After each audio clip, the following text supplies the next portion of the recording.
Good morning mga kamare, maghatid tayo ng ating makukulit ngayong araw. Tayo busy sa kusina. At the same time mag-grocery tayo. At maingay yung background natin. Itong araw ng Ramadan natin mga kamare, busy lagi si Inday. At ngayon mag-grocery tayo, marami tayong i-ready mga menu ngayong araw. Pagod, isang buwan yan. Isang buwan na busy tayo. Okay lang yan. Kaya natin yan. Sa tulong ni Lord. Pagaanin lahat yung kabisihan natin araw-araw. Pagod lagi. Isang buwan yan na natin. Na sacrifice sa trabaho. Alas 8 na. At maano na ang sikat ng araw dito. Super init na. Nag-uumpisa na kamare ng kanyang sobrang init. Sobrang init talaga dito pag summer season. Ilang buwan lang, 3 buwan lang yung malamig, tapos na, init na. Yan.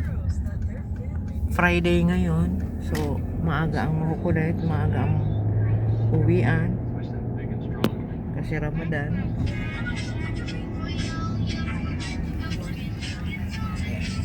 So yan ang ating view ngayong umaga. Muna ang ating ganap mga kamare ngayong araw.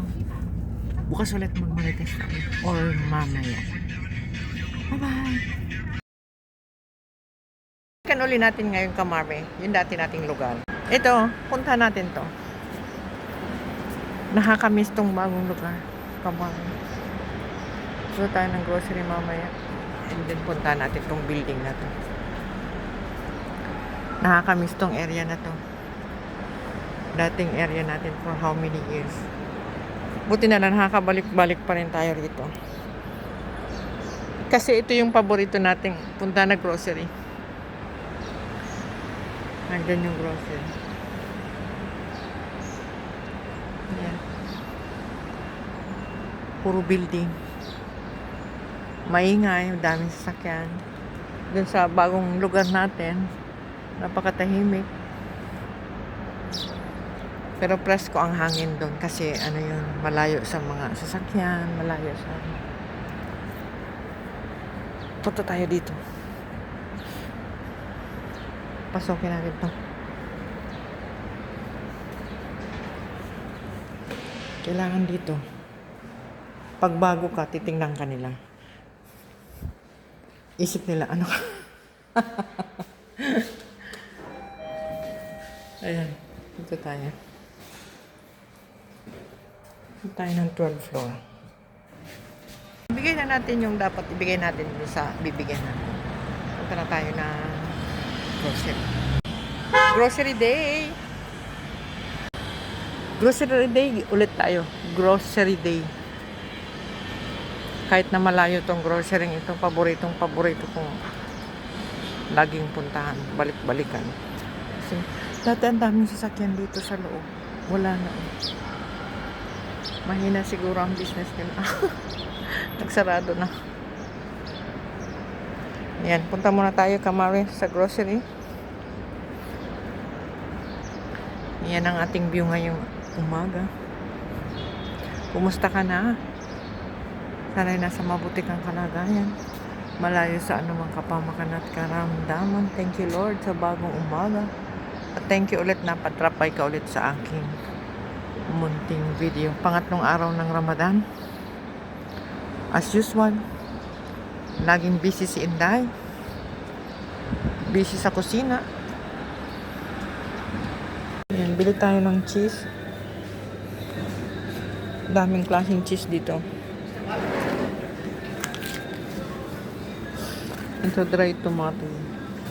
Halos atan tikman ko na dito yung mga cheese nila. Maaalat masyado. May gusto ko dito yung pickles na na garlic. Wala. You don't have pickles garlic? No? So tayo mag-grocery mga kamare. Uwi na naman tayo. Bili ako ng kettle. Yung sa sa kusina namin. Ang bilis masira. Kukuha siya ng warranty. Para pag nasira, madali lang. Madali lang ibalik. Ayan, uwi na tayo. Pinark niya yung sasakyan dun sa likod daw. So maglalakad tayo. Ay nako, kamare. Yan ang ating everyday, most of the day routine.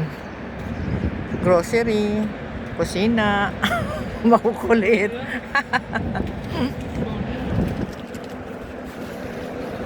Hayaan na natin siya dyan. Ilagay niya lahat sa sasakyan. Kaya niya na yan. Walang mabigat dyan eh. Puro yan magagaan. Yan.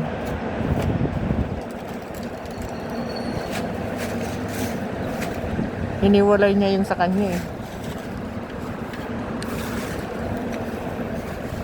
Pasok na tayo. Buti pa.